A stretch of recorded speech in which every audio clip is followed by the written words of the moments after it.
Hello. Like what? Just like we practiced. Yeah, super practiced that one. Welcome to the Intimate Hour. I'm Carlijo. I'm Jose. This is my amazing husband, Jose. We're playing around with the audio. If you wouldn't mind, can you just shoot us a chat, just letting us know that you can hear us? That would be super helpful. And are we coming in good and clear? Okay, good. Good. We both had different opinions on how we should do the microphone. So, amazing. Yay. Okay. So, the topic of this Intimate Hour broadcast is keeping the secrets to keeping the passion alive. So, Jose and I just celebrated our 8 years of being together, and we have been through our fair share of having the passion go in and out, up and down. And I would say, and you can agree or disagree with me, that our passion is at an all-time high right now. Yeah. Do you think it's like the best it's ever been? Yeah. Well, I mean, there's always that like honeymoon phase, which, is but everybody has that. I mean, I don't, Would but you yes, compare this to the honeymoon phase, or is it even better? it's better. It's so much better. Yeah. But I'm just saying, Yeah. You know what I mean? Yeah. I mean, as feelings go, they're deeper. When? Now. Yeah. So we have the honeymoon giddiness, excitement, passion, except the difference is that 8 years together, I think what you're saying is like our emotional bond has really deepened, and we went and got married, and that adds a whole nother level of like commitment. So yeah, I really wanted to just offer some insight into kind of like how we do it and how we have managed to also, I would say, having the best sex of our relationship as well. Yes. And I think there's still the best to come. I don't think we are at our like plateau. I think there's even better sex out there for us. Always. For us. Together. Yes. Okay. So in this broadcast hour, we are going to we'll see how many, I have about 5 or 6 different key points of what we do to keep the spark alive, keep the passion going, keep the intimacy super fresh and alive, that we really want to share with you. And if you have any questions throughout the broadcast, or if you're watching the replay, hey, what up? You can also ask questions under the comments as well, and myself or Jose will be happy to get back to you. So we understand the challenges of maintaining passion over the years, right? Through the highs and the lows, right? Getting out of the routine. I think we can really easily get into kind of get stuck in a routine of how our day-to-day goes, how the intimacy goes, how the sex goes. But our personal motto and what we have really lived by, and some phases of our relationship have been easier than others, is to never take our attention off our intimacy. Because when we take our attention off, our intimacy suffers.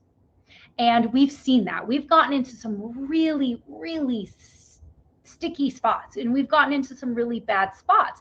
It wasn't, I think, like 2 months ago, we were sharing about, we did a broadcast episode about how we went from planning separation to falling deeper in love. So it was literally this year that we were having really serious conversations about separating. And I think personally, from my point of view, we took our attention off our intimacy for just too long. And it kind of like, I feel like it's kind of like when you haven't ridden a bike in a while, or maybe let's do exercise. If you haven't exercised in a while, it's kind of hard to get yourself back into the excitement of going and working out. And when you do get yourself like up and go to work out, the workout usually is hard, or it's difficult, and it kind of makes you like, oh, I don't know, sometimes you leave the workout feeling really great, and other times you leave the workout feeling worse. And I think that's a pretty good metaphor for what was happening in our sex life. It's like we just went months without having sex, and then when we tried to have sex, I think it just, how would you I would just say like it didn't work. It became awkward. Yes. And awkward. There was too much. I want to say expectations, but they're not pressure. It's just pressure of like, yeah. I don't, like last time we did this, like she wasn't happy, she was uncomfortable, there was something that was going on, there was pain, or or just the rhythm was off. It's like a rhythm being off. Our connection was off. Yeah. We were two people trying to make an experience happen, but we were doing it from two separate places versus like coming together as one. Okay, yeah, we're gonna get to that. Yeah, don't worry. So really, I think I can look back and we can see how taking our attention off of our intimacy and our passion really had a ripple effect outwards. It really impacted we're best friends. We have been best friends for 8 years, and it really impacted our friendship. And it really impacted our day to day. Like, I know for me, I was more sharp with him. I was less patient. I was probably just straight out rude and a bitch. I don't think you would say that because he's such a gentleman. I wouldn't call you that. I'd just be like, oh, you're upset. Yeah. So I just want to name some of these things, and so that you can potentially see yourself in this. Like, this is common. It is a very common thing in long-term relationships to kind of get to this spot. We've actually, we've learned recently that it's really common around the 8-year mark. So they call it like the 7-year itch, or for us, we've also heard like around 8 years, you kind of start going up an uphill battle. But if you can hold on, we hear that 10 years is kind of amazing. How are you towards me? I can answer that, but let's see what you have to say. How was I towards you? Yeah, during the moments of disconnection. I was probably like trying to just mind my own business. Avoidance. That's what I would say. Yeah. Jose goes into avoidance. He's like, okay, just let you do your thing over there. Yeah, and not trying to find out what's going on. Which at times it's hard. It's like a very difficult sort of play, because sometimes it's like, yes, I'll let you be you and go through whatever you're going through, but at other times I should be asking you and probing about what's happening. But the thing is, I can tell the difference. Like, I know when you're just being you for whatever reason. I mean, like, okay, that's fine, she's just having a moment. And then other times when it's like more serious. And again, it goes from like person to person, and hopefully your partner is able to understand the differences and know when to do one or the other. But again, it's hard. Everybody's different, and what we're lucky in is like we can kind of like read each other by this point in our, ever since the beginning or close to the beginning. We've been in tune with like, when something's off with the other person. Yeah. So we understand that in the midst of busy schedules and tempting distractions like binging on Netflix or some substances, right? Like, oh, let's just get high and numb out, or, things like that. We're guilty of all of that. We've discovered that nurturing our connection is the compass that leads us to enduring passion. That when we really nurture our relationship, our connection, we see the heightened levels of passion. And so we're gonna go through and give you some key points right now on how we do it.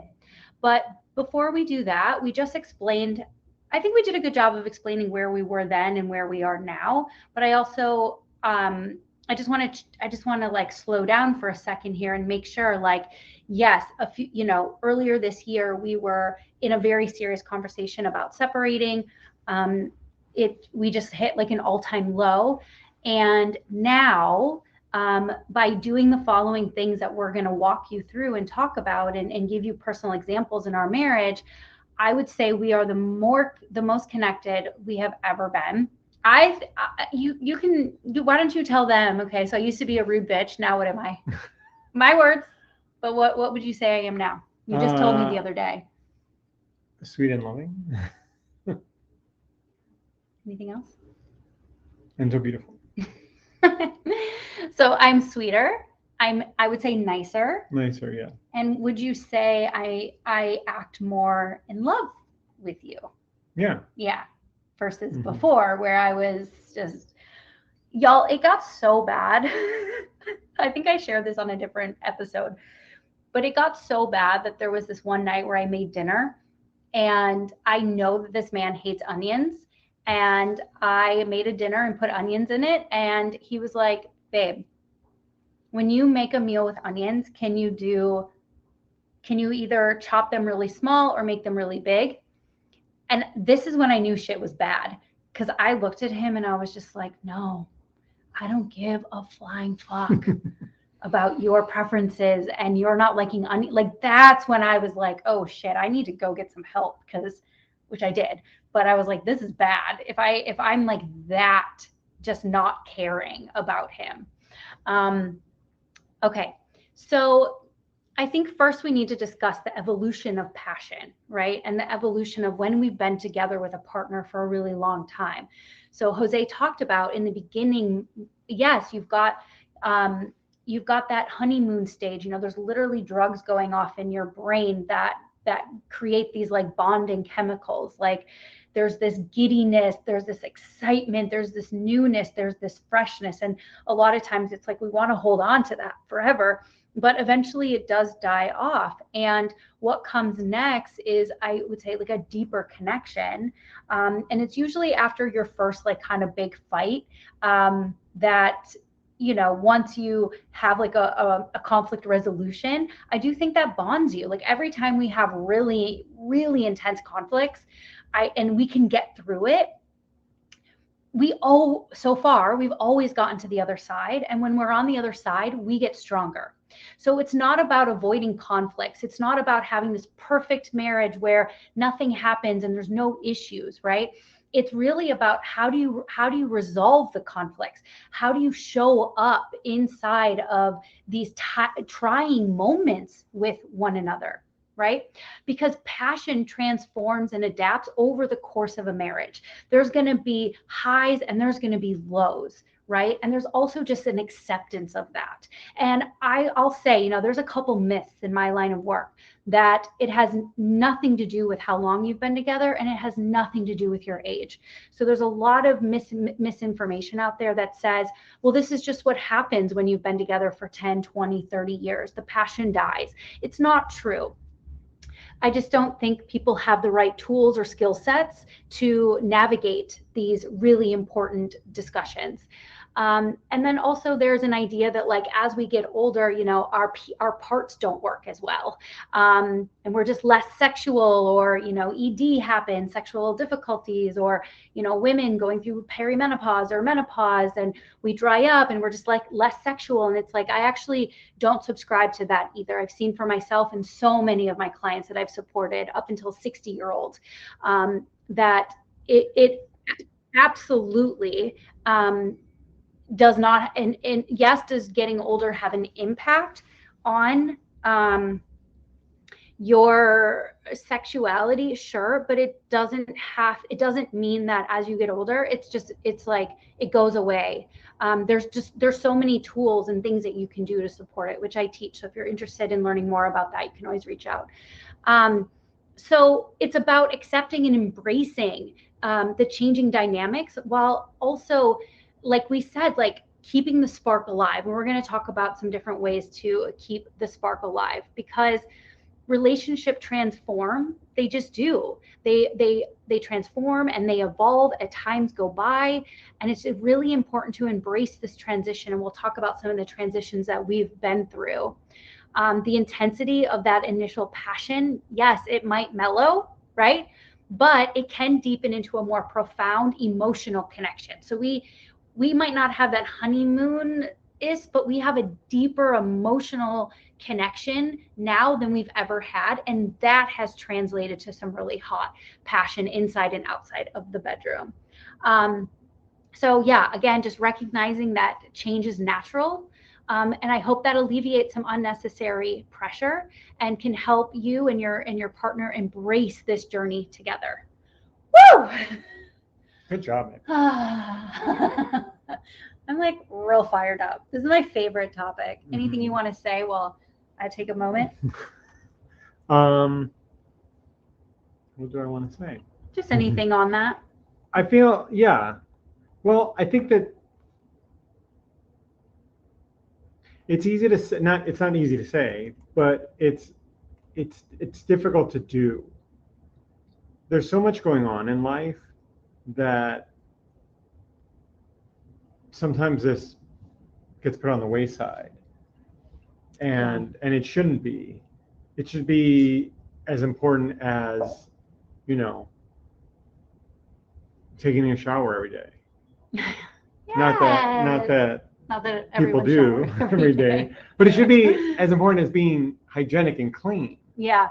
So we'll never say that marriage is easy and keeping the spark alive is easy. One of my favorite things that he says, and he's told all of his single friends who ask about our relationship and, what are our secrets? He always says, relationships are hard. Find the person you want to do the work with. Mm-hmm. Right? Did I say it? Or relationships are work. Relationships are work. Yeah. They're not, it's not and happily ever after. That does not exist. Just wishing and hoping and dreaming. Like, it's just not like happily ever after, and like we never have, nothing ever came up, no problems. They found their true love and all done. Like, that's not. It's a fairy tale. Yeah. So and it's work, but the thing is, like, you want to do it. It's something. It's being in a relationship with somebody that you love and you want to be with them and work at being with them. And I'll say too, I talk to many women who, when you've gotten so far past, right? It's like you maybe haven't had sex in a while. Maybe, there's not a lot of passion or connection happening. It can be easy to question if this is the person for me. I don't know about you, but I've definitely questioned. Did I make a mistake? Is this the person for me? Because we just got so far. We just got so far from each other that it was so hard to see, which is also why I made a workbook. It's called the Fall in Love Again workbook. It actually supported me a ton. I'll put that resource in the portal. But it really helped for me to go back to my why. So I'll just say, I don't want to go on a tangent, but if you're in that boat where you're just like, I don't know if this is the person for me. Maybe you can't even imagine getting to a place where things feel better or having more passion. I just want to say, I see you there. I love you there. And just keep listening, because we're going to give you some really powerful tools. Okay. So the first secret to keeping passion alive, I'm sure nobody is like, what is the word? I was going to say this is no secret to anyone, but we're literally giving secrets. This is no surprise. No surprise. Communication as connection. Mm-hmm. I would say our number one tool, the thing that keeps us in this thriving marriage is our communication. High five. We fucking nailed communication. And there's still so much work to do in that area. But so communication as connection, expressing desires and needs openly for deeper intimacy. So one of the things that is really important is that you are communicating with your partner, right? Cultivating vulnerability through communication. So I'll give an example of this, because this is what I see. When you're so disconnected from your partner, I'm like, one of my first questions is like, are you communicating, and what is your communication like? And I can tell you it's not there. It's more like roommates, and you're only talking about stuff that has to do with the child or your children or the dog, or who's going to make dinner, who took the trash out. Like, that's not communicating. That's not the communication that we're talking about. We're talking about open, vulnerable expression. So here's an example of something that happened literally yesterday. I am in a phase, so I'm in perimenopause. And one of my fears in perimenopause is that I'm going to lose my arousal, that I'm not going to have this like big voluptuous turn on that I have had. And I've had seasons of it going up and down. Well, I'm in a season right now where it is on. We're having a lot of sex. We're having a lot of foreplay. We're having a lot of like connection in the bedroom. And the more of that we're having, the more I'm wanting. And so the other day I shared a fear with Jose. I told him that I'm noticing how hungry I am. I want to be like making out a lot. I want to be like playing with each other and having a lot of intimacy, but I'm afraid I'm going to be too much, that it's going to be too much for you, and that you are going to reject me. And then that rejection is going to repress my desire and I'm going to make myself wrong for my desire. And then I'm going to repress it. And then we're going to go into a cycle that we've gone into in the past. So how did it feel having me share? I mean, it was vulnerable for me to share that, but how did it feel to be let into that communication? Well, it was very eye-opening, and I felt like very special to be told that. I mean, obviously that's what you want to hear. Like, as your partner, like, who else are you going to tell that to? That makes an impact. You can tell your friends and Therapist. You can tell your therapist and stuff like that, but none of it is going to change, or you're not going to get your answer from any of them except from me. It's like I'm the one that it's hard because telling the person that your feelings about that person, or like how that person is the impact. Mm-hmm. It's like literally I'm telling you and you hold the answer in your hand, because I could have said so many different things and they would have affected you in all sorts of different ways, from bad to good. What'd you say? What did I say? Do you remember? I said no. I said it can never be too much. I'm never going to judge you for being who you are. Like, does anyone relate to being too much? That's a beautiful admission to share with your partner. I'm afraid that I'm going to be too much.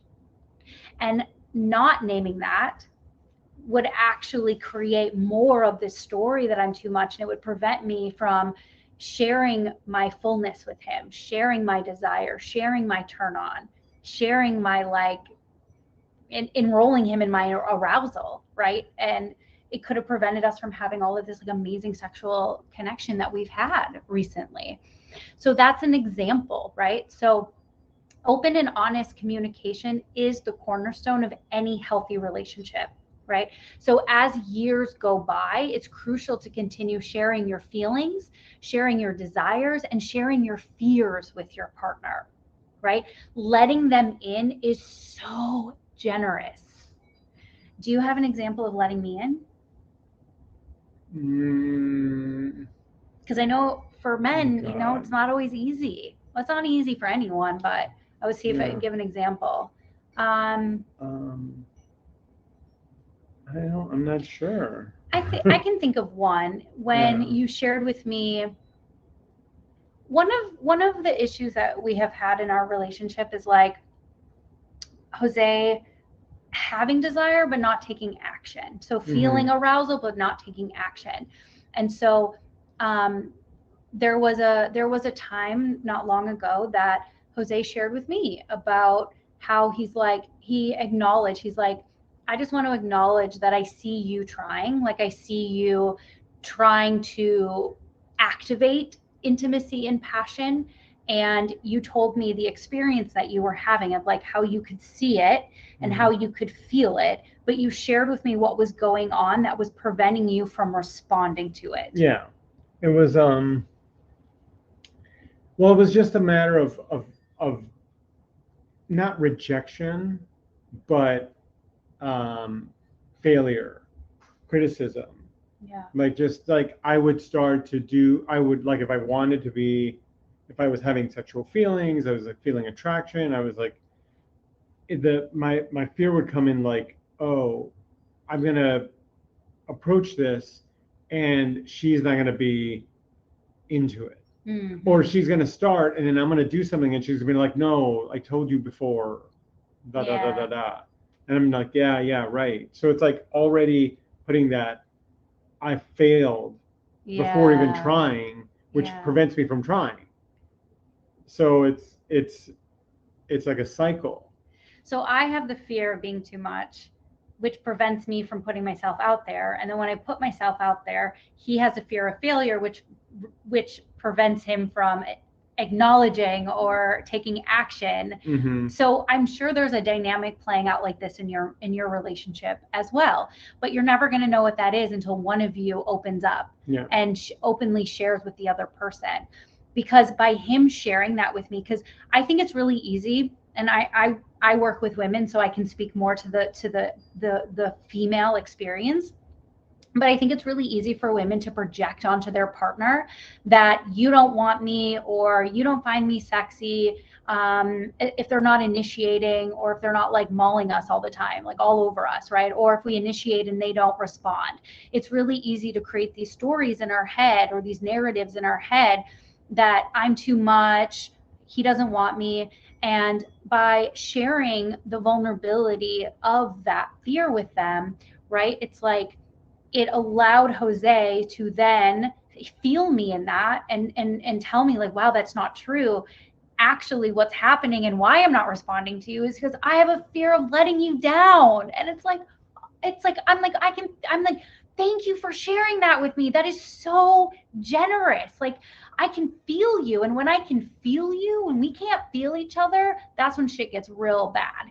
But like when I can feel him and he lets me in, I just feel so much more present. I feel like I can hold you there, I can love you there, and we can work on it. It's like, okay, so what do from that place, fear of being too much, fear of failure, what do we do from there? Mm-hmm. Where do we go from there, right?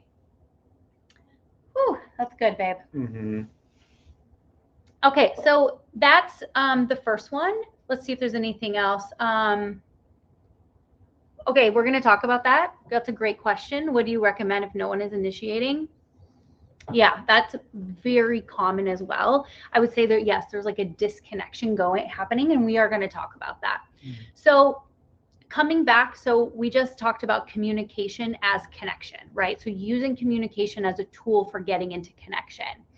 And the last thing I just want to say on that is also in communication, right? As we shared, engaging in active listening and showing empathy, right? So when each of us shared, we weren't like, oh, you're so dumb, don't think that way. We're like, wow, thank you for sharing. And, here's how I feel, or here's what I think, right? So, really practicing engaging in active listening and showing empathy towards the other person can really foster in an environment of trust and intimacy that promotes ongoing emotional closeness.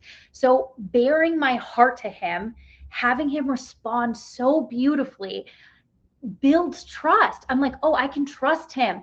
I can trust him to say the things this is a whole no, I'm not even going to go there. That's sort of like, whew.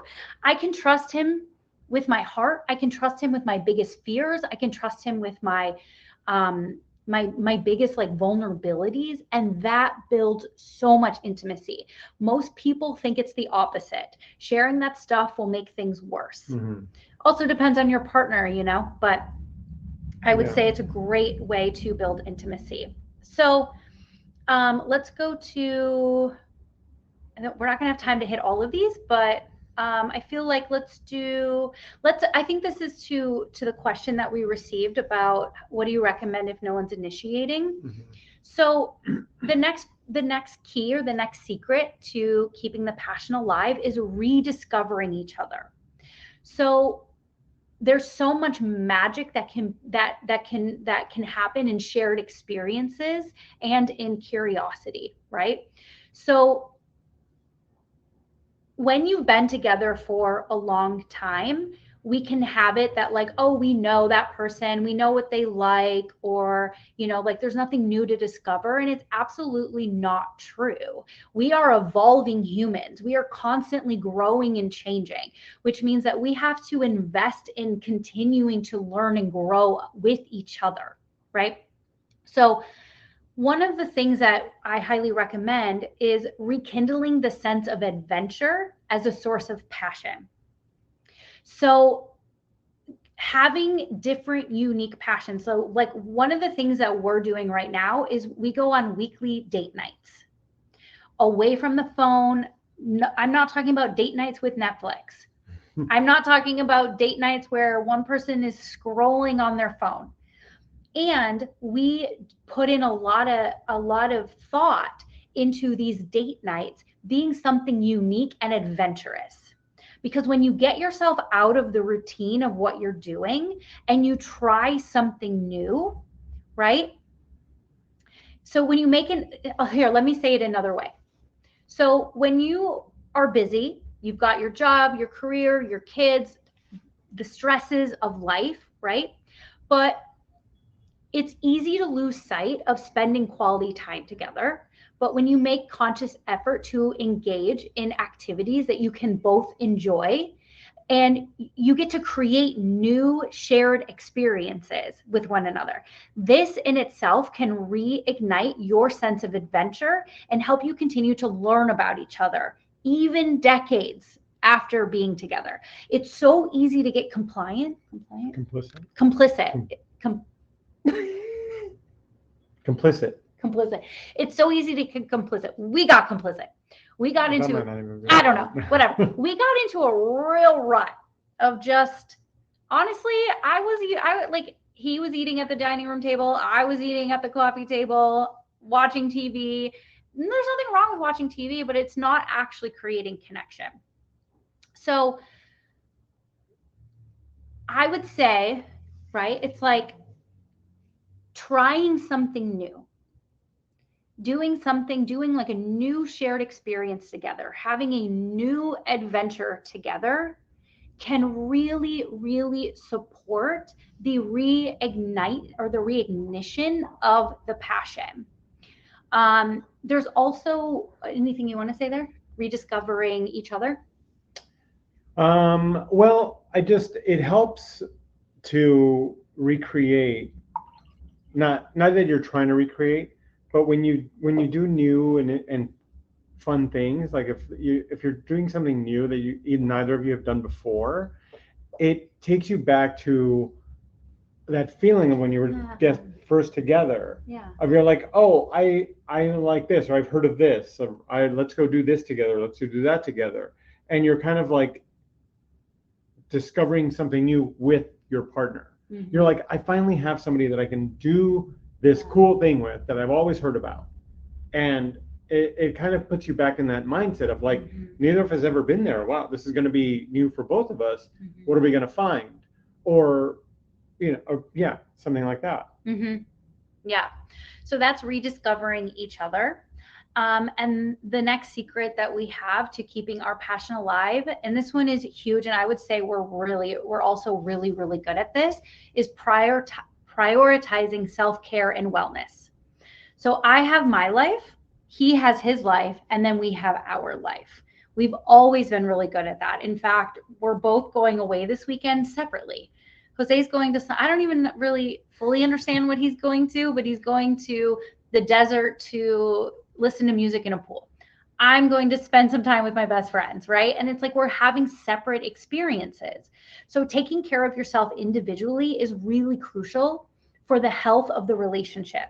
When both partners prioritize their well-being, physically, mentally, emotionally, spiritually, right?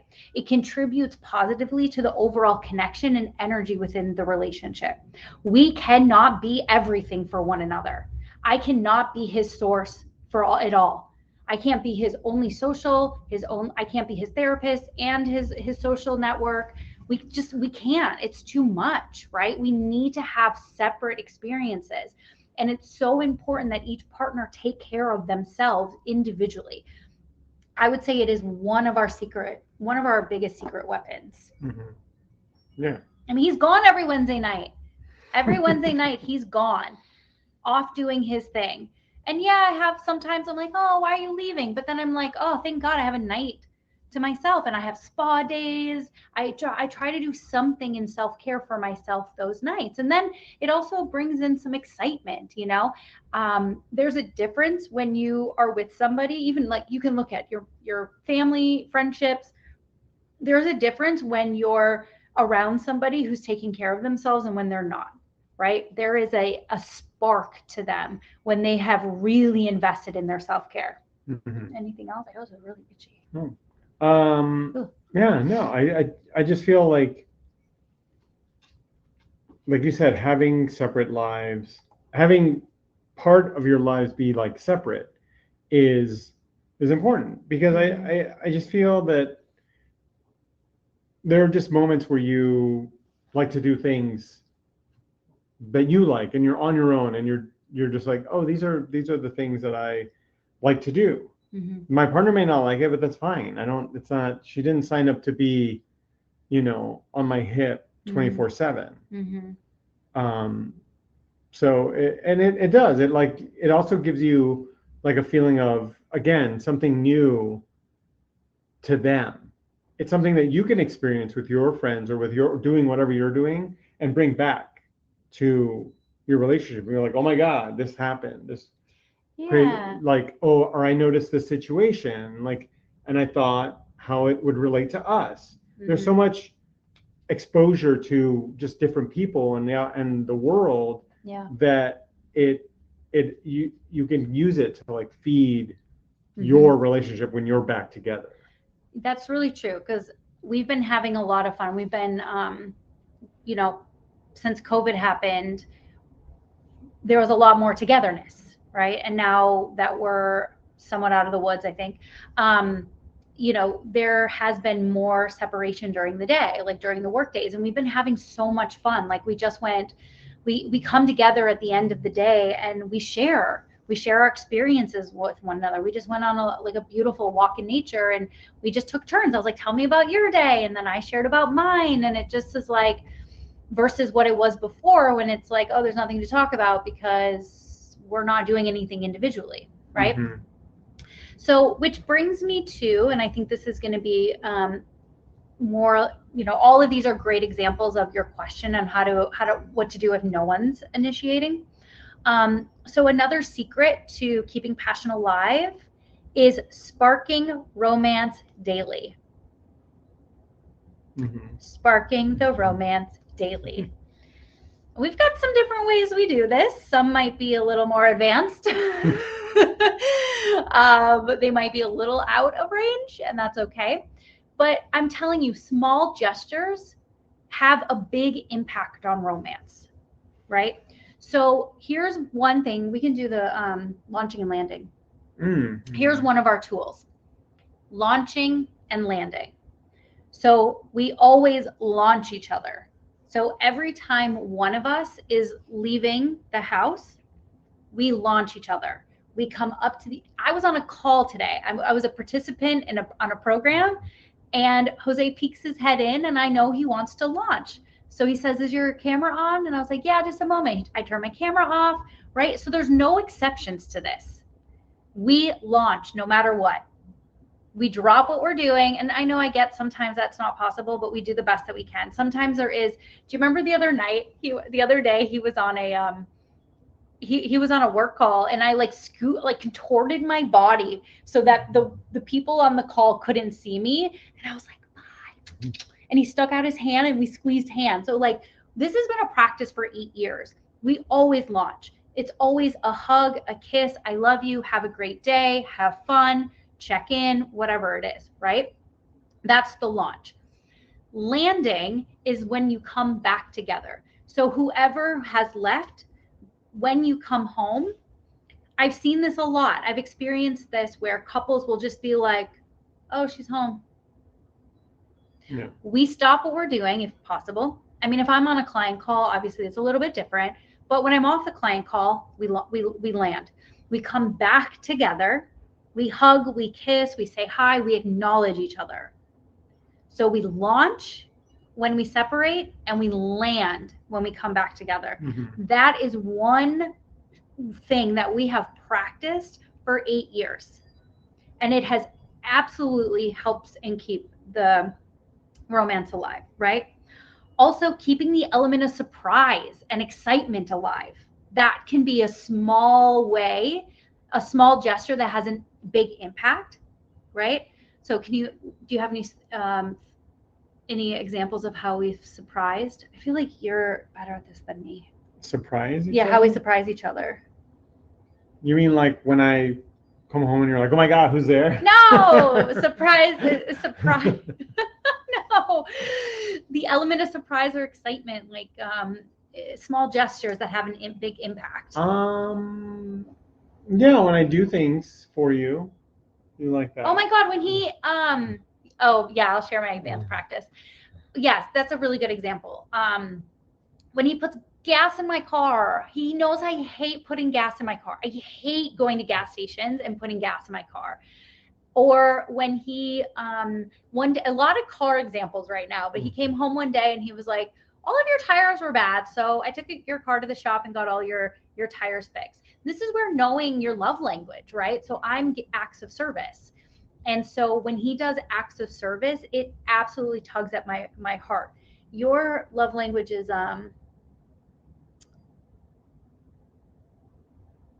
Okay. when you I think it's in a way similar but different. Because I'm trying to think, what are some of the things that I do for, I mean, well, here's one for him. I made there was a night where I completely handled dinner. I didn't ask him what he wanted. I chose what we were having. I made it. I served it. I cleaned it. I put it away.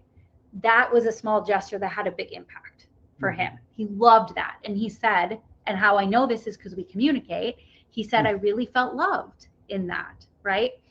So going out of your way to do small gestures and surprises and excitement, like maybe you bring home your partner's favorite chocolate, or like you're at the grocery store and you know that your partner loves this specific type of popcorn, and you go out of your way to give that, bring that home for the person. Or he knows I love when the bed is made. So when he's the last person out of bed and he makes the bed, things like that. It's like knowing each other, what makes each other happy. These little things have a huge impact. So romantic gestures they don't need to be really big and grand or extravagant, right? Simple acts of kindness, so surprise gestures and regular expressions of affections can go a really long way in maintaining the spark between you and your partner, right? They can seem small, so small that we forget to do them. Like when we first started dating, he used to, every month on our month anniversary, we call it our bone anniversary because it was when we first had sex, but he would bring me flowers every month. Does he still do that? No. So you can see how, like in the beginning, maybe you went out of your way to do these things because you're just so high on the relationship and you wanted to do these things. And like now you're like, oh, well, that's like, it's too small. It's not going to matter. It does matter. So doing these small actions can help keep the romance alive and remind each other of the love that you share. So the advanced practice that we're doing right now is I have asked Jose to put attention on my pussy every day. And that attention does not have to be some big 30-minute experience. Literally the other day, he came up behind me in the kitchen and put his hand and gave a little bit of a squeeze, like like a grounding pressure. And that's the practice we've been doing every day. And I have been, I mean, I always put attention. I mean, I'm always touching your cock, but that's one of the advanced things we're doing. But if you are listening to this and you're just like, whoa, we're so far, I can't just know. That's okay. Do some of the other things. But you know, we've got different people listening and have different, but that is one thing that we've been doing that I am just loving. It has a huge impact on me. Okay.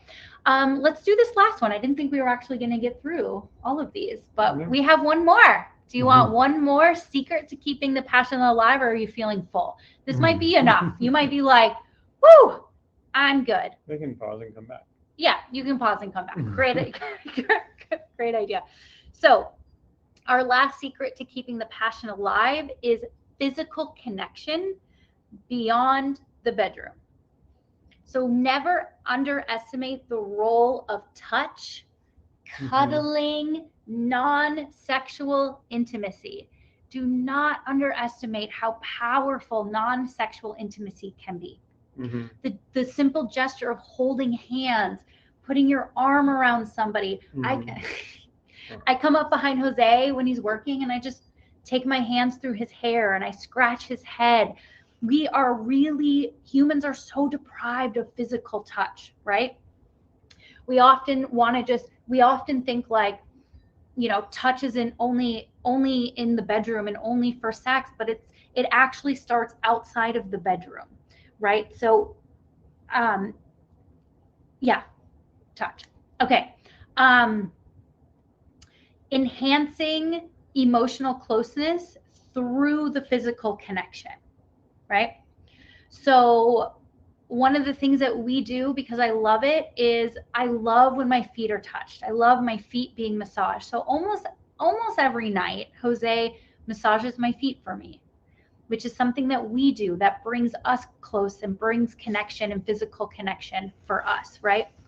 Physical connection is an integral part of intimacy. Right? While the intensity of physical attraction may change over time, nurturing physical intimacy through touch and cuddling and holding hands, even like massaging each other, can ignite sensuality and keep the physical connection strong. Now, I've heard from a lot of women that this is one area of their relationship that has like died out, this is again where it's like, oh, we're more like roommates, you know. There's something to be said about, you know, him walking by me and grabbing my ass, right? And so I would say if you are in the camp of like, wow, there's just like no physical interaction happening or going on, then I would just start with the cuddling, right? Or start with a hug, or be like, can I have a hug, right? And anything you want to say in physical connection? No, I think it's important. I don't know that everybody else does, but like I feel that any sort of touch is so intimate. I mean, unless you're like a touchy-feely person, but that's like, it's different because it's like hugging your friends. You're like, oh, you know, hey, you're awesome, high five, stuff like that. But like when I'm touching her, it conveys an emotion. There's a sense of like, this is like me touching you. I'm your husband, you know, I'm your partner, your lover, whatever. Yeah. It's like, you know, I love it. I love touching her. We've done a lot of work in the area of learning how we like to be touched, right? So we've practiced the art of touch. And I teach the art of touch. So again, if you're ever interested in getting, you know, I'll just say here, like, this is a good spot. navigating this, I'll just say, like, we navigating everything, that these keys and these different secrets that we've given you, and how and navigating like how to keep the passion alive, we did not do this on our own. We have sought out support individually and together. So there is power in investing in this, investing in your marriage, investing in your passion. And I would say, if I could make that another secret, I would say it is, again, one of the biggest and the best investments we've ever made is getting support in this area. So if you are really kind of feeling stuck, you are in that maybe like roommate territory, or maybe your passion for each other or the love for each other is kind of dimming out, and you're feeling sad, maybe you're feeling lonely, and you have no idea where to start, you have no idea how to reignite the spark, you do not have to do this alone. If you are interested, you can schedule a free 20-minute call with me where we can discuss, we can talk about it, and I can give you some options on how to give you some resources and some options. So I just want to put that out there, that we are here for you. And I'm thank you so much for watching. I think that's all that we have here. Yeah. Yep. Thank you for those on live with us and all your beautiful questions. If you have questions that were not addressed, you are welcome to add it to the comments below. If you're feeling shy, you can always DM me here inside of the, you can privately message me, and or you can find me on Instagram at Path to Pleasure, and you can slip into my DMs there, and I can see what we can do to support you. Thank you so much for watching. We really appreciate you. And if there's future topics that you want us to cover, please let us know. We do this every month on the third Thursday. Mwah! Sending you so much love and intimacy and pleasure and passion. Bye. Bye.